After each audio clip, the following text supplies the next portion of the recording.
Hello friends, layering அதாவது தமிழில் வந்து அடுக்குகள்னு சொல்லுவாங்க. லேயரிங்னா என்ன, ஒரு அவுட்லைன் ட்ராயிங்கில் நம்ம எப்படிலாம் ஷேடிங் பண்ணணும் அப்படிங்கிறத பற்றி தான் இந்த வீடியோவில் பார்க்க போகிறோம். நம்மளோட சேனலோட மோட்டிவ் என்ன அப்படின்னாக்கா, ஒரு ட்ராயிங்கை எப்படி ஒருத்தருக்கு ஈஸியாக சொல்லிக் கொடுக்கணும் அப்படிங்கிறத பற்றி தான் நம்மளோட சேனலோட மோட்டிவ். ஸோ இது ட்ரீம் ஏர் தமிழ், என்னோட பேர் ஸ்ரீதர். நம்மளோட சேனலுக்கு நீங்கள் இப்போ தான் ஃபஸ்ட் டைம் வரீங்க அப்படின்னாக்கா மறக்காமல் சப்ஸ்கிரைப் பண்ணிக்கோங்க. பக்கத்தில் இருக்கிற பெல் பட்டனை ப்ரெஸ் பண்ணி ஆளுங்கிற ஆப்ஷன் கொடுத்து வச்சுக்கோங்க. ஸோ வாங்க லேயரிங்னா என்ன, ஷேடிங்னா என்னன்னு பார்த்துருவோம்.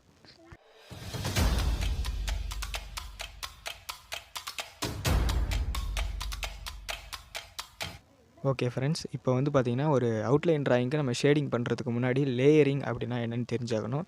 லேயரிங் அப்படின்னா அடுக்குகள்னு நான் தமிழில் சொல்லியிருக்கேன். ஸோ இப்போ உங்களுக்கு வந்து பென்சில் ட்ராயிங்க்கு நம்ம எப்படி லேயரிங் பண்ண போகிறோம், அதுக்கு நான் எக்ஸாம்பிளுக்கு வந்து பார்த்திங்கன்னா உங்களுக்கு புரிகிற மாதிரி உங்களுக்கு புரியணுங்கிறதுக்காக இந்த மாதிரி ஒரு 4-5 ஷீட் எடுத்து வச்சுருக்கேன். ஸோ அதில் வந்து ஷேட் பண்ணி வச்சுருக்கேன், அதாவது ஷேடிங் பண்ணி வச்சுருக்கேன். இப்போ நான் வைக்கிற இந்த ஃபஸ்ட்டு பேப்பர் வந்து பார்த்திங்கன்னா ஃபஸ்ட்டு லேயர், ஓகேங்களா. இது வந்து ஃபஸ்ட்டு அடுக்குன்னு சொல்லலாம்.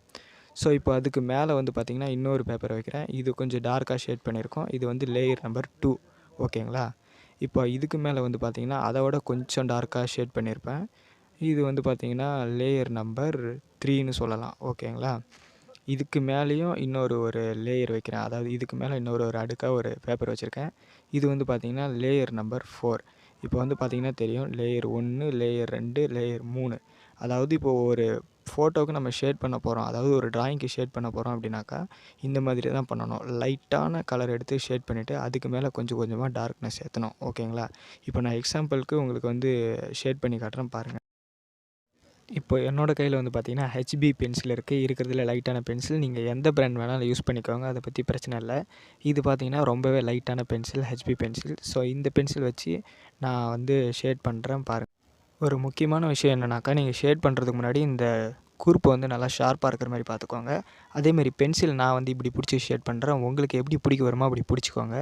ஆக மொத்தம் எப்படி பிடிக்கணுங்கிறது விஷயம் கிடையாது, அந்த பென்சிலோட நிப்பு வந்து நல்லா ஃப்ளாட்டாக வந்து அந்த பேப்பர் மேலே படணும், ஓகேங்களா. அப்போ தான் அந்த மாதிரி தீத்துறப்போ அந்த ஷேடிங் வந்து விழும், இல்லைனா லைன்ஸ் விழும். நான் ஆல்ரெடி ஏற்கனவே ஒரு வீடியோவில் சொல்லியிருக்கேன்னு நினைக்கிறேன்.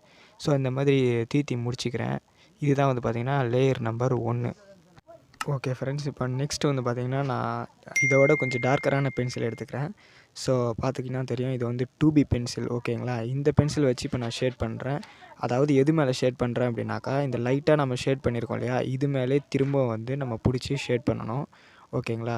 இப்போ நான் ஷேட் பண்ணுறேன் பாருங்கள். இந்த மாதிரி ஷேட் பண்ணோம்னா இது வந்து லேயர் வந்து 2, ஓகேங்களா. ஓகே ஃப்ரெண்ட்ஸ், இப்போ வந்து பார்த்திங்கன்னா 4B பென்சில் எடுத்துக்க போகிறேன். ஸோ அதை வந்து 2B பென்சிலோட டார்க்கர் பென்சில், நீங்கள் எந்த பிராண்ட் வேணால் யூஸ் பண்ணலான்னு சொல்லியிருக்கேன். ஸோ இதை எடுத்து இப்போ நம்ம 2B பென்சில் வச்சு ஷேட் பண்ணோம் இல்லையா, அது மேலேயே மறுபடியும் இப்படி ஷேட் பண்ணுறோம் அப்படின்னாக்கா இது வந்து லேயர் நம்பர் 3. ஓகே ஃப்ரெண்ட்ஸ், இப்போ வந்து பார்த்திங்கன்னா உங்களுக்கு லேயரிங்னா என்ன அப்படிங்கிறது வந்து ஓரளவுக்கு புரிஞ்சிருக்கும்னு நினைக்கிறேன். இப்போது நான் எக்ஸாம்பிளுக்கு நான் ஷேட் பண்ணி காட்டுறேன் பாருங்கள், லேயர் எப்படி போடணும்னு சொல்லிட்டு. இப்போ லேயரிங் பண்ணுறதுக்கு முன்னாடி நான் இப்போ ஒரு சமந்தாவோட பிக்சர் எடுத்து வச்சுருக்கேன். ஸோ இந்த பிக்சரை வந்து நம்ம ஃபஸ்ட்டு பார்க்கணும், ஓகேங்களா. ட்ராயிங் பண்ணுறதுக்கு முன்னாடி இந்த பிக்சரில் எது டார்க்கஸ்ட் ஏரியா இருக்குதுன்னு பாருங்கள், அப்புறம் லைட்டஸ்ட் ஏரியா இருக்குதுன்னு பாருங்கள். இப்போ இந்த முடியெலாம் பார்த்தீங்கன்னா ரொம்பவே டார்க்காக இருக்குது, ஒரு சில இடத்துல லைட்டிங் இருக்குது. இப்போ இந்த கண், இந்த புருவத்தெல்லாம் பார்த்தீங்கன்னா நல்லா டார்க்காக இருக்குது, ஓகேங்களா. இப்போ நான் வந்து இந்த பிக்சரை ஃபுல்லாலாம் ஷேட் பண்ணி காட்ட போகிறதில்ல, ஜஸ்ட் அந்த முடி எப்படி ஷேட் பண்ணுறேன்னு பாருங்கள், அதாவது லேயர் எப்படி ஆட் பண்ணுறேன்னு மட்டும் பாருங்கள், ஓகேங்களா. ஃப்ரெண்ட்ஸ், இப்போ நான் முடிக்கு ஷேட் பண்ண போகிறேன். முடி வந்து பார்த்திங்கன்னா ரொம்பவே டார்க்கான ஏரியா. ஸோ அதனால் வந்து பார்த்திங்கன்னா ஃபஸ்ட்டு லேயருக்கு வந்து நான் 4B பென்சிலை எடுத்துக்கிறேன்.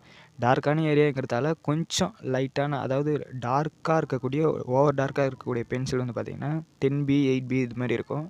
ஸோ அதுக்கு முன்னாடி வந்து பார்த்திங்கன்னா இந்த மாதிரி ஒரு கொஞ்சம் மீடியமாக இருக்கக்கூடிய அந்த டோனை வந்து நம்ம முடியில் வந்து லேயர் 1 ஆட் பண்ணிக்க வேண்டியது தான். ஸோ லேயர் 1 வந்து பார்த்திங்கன்னா இப்போ நான் 4B பென்சில் எடுத்து ஆட் பண்ணிக்கிட்டு இருக்கேன். இதை ஆட் பண்ணி முடிச்சுட்டு இப்போ இந்த முடியோட கலர் வந்து டார்க்னஸ் பாருங்கள், ரொம்பவே டார்க்காக இருக்குது இல்லையா. அதுக்கு வந்து பார்த்திங்கன்னா நான் வந்து 10B பென்சில் எடுத்து இப்போ நான் யூஸ் பண்ண போகிறேன் பாருங்கள். அப்புறம் இன்னொரு முக்கியமான விஷயம் என்னென்னாக்கா, ஒரு லைட்டான ஒரு டோன் வந்து நீங்கள் ஆட் பண்ணிட்டீங்க அப்படின்னா, ஒரு லைட்டான டோன் வச்சு நீங்கள் ஷேட் பண்ணிட்டீங்க அப்படின்னாக்கா, இந்த மாதிரி பிளெண்டிங் ஸ்டெம்ப் எடுத்துக்கோங்க. ஸோ இந்த மாதிரி பிளெண்டிங் ஸ்டெம்ப் ஒன்று எடுத்துக்கிட்டு அதை வந்து கொஞ்சம் தீத்தி ஸ்மூத் பண்ணி விடுங்க, அதாவது ஸ்மஜ் பண்ணி விடுங்கன்னு சொல்லுவாங்க. ஸ்மஜ்னா அதாவது நம்ம தீத்துறப்போ அது வந்து நல்லா சாஃப்டாக வரும், நல்லா மிக்ஸ் ஆகி அந்த இடம் பார்க்கறதுக்கு கொஞ்சம் சாஃப்ட்டாக இருக்கும். இதுக்கு பேர் தான் ஸ்மட்ஜ்ன்னு சொல்லுவாங்க. ஸோ இந்த டூல் உங்ககிட்ட இல்லைன்னா ஒன்றும் கவலை கிடையாது. ஜஸ்ட் நீங்கள் வேறு ஏதாவது காட்டன் துணி இல்லை பஞ்சு இந்த மாதிரி ஏதாவது இருந்தால் கூட நீங்கள் வச்சு தீத்துனா கரெக்டாக சாஃப்ட்டாக வந்துடும். இது வந்து பார்த்திங்கன்னா ஸ்மூத் ஆனதுக்கு அப்புறம் தான் இன்னொரு லேயர் வந்து ஆட் பண்ணணும். ஓகேங்களா? 10B பென்சில் எடுத்துக்கிட்டு இப்போ இது மேலே வந்து பார்த்திங்கன்னா நான் அதை ஆட் பண்ணிக்கலாம். தாராளமாக நான் இப்போ வந்து கொடுத்துக்கலாம். ஏன்னா இப்போ வந்து பார்த்திங்கன்னா இதுக்கு கீழே ஒரு லேயர் இருக்கிறதால அந்த முடி வந்து 10B பென்சில் யூஸ் பண்ணால் கொஞ்சம் ஹார்டாக தெரியாது, இன்னும் கொஞ்சம் சாஃப்டாக தெரியும். 10B பென்சிலையும் எடுத்து நம்ம இந்த மாதிரி ஷேட் பண்ணதுக்கப்புறம் மறுபடியும் அதையும் நம்ம பிளெண்டிங் ஸ்டம்ப் எடுத்து ஸ்மூத் பண்ணி விட்டுட்டோம் அப்படின்னாக்கா முடி பார்க்குறதுக்கு சூப்பராக இருக்கும். இந்த மாதிரி ஒரு லேயர் மேலே இன்னொரு லேயர் ஆட் பண்ணணும். இதுக்கு பேர் தான் லேயர் வச்சு ஷேட் பண்ணுறதுன்னு அர்த்தம். உங்களுக்கு லேயரிங் அப்புறம் ஷேடிங் அப்படின்னா என்னென்னு கண்டிப்பாக தெரிஞ்சிருக்கும்னு நினைக்கிறேன் இந்த வீடியோவில். ஸோ நெக்ஸ்ட் வீடியோவில் ஷேடிங் எப்படி பண்ணுறது, அதாவது ஷேடிங் எந்தெந்த இடத்துக்கு எந்த மாதிரி கொடுக்கலாம் அப்படிங்கிறத பற்றி நெக்ஸ்ட் வீடியோவில் பார்ப்போம். ஸோ இந்த வீடியோவை முடிச்சிக்கலாம். நம்மளோட சேனலுக்கு நீங்கள் இன்னும் சப்ஸ்கிரைப் பண்ணல அப்படின்னாக்கா மறக்காமல் சப்ஸ்கிரைப் பண்ணிவிடுங்க. பக்கத்தில் இருக்கிற பெல் பட்டனையும் ப்ரெஸ் பண்ணி ஆளுங்கிற ஆப்ஷன் கொடுத்து வச்சுக்கோங்க.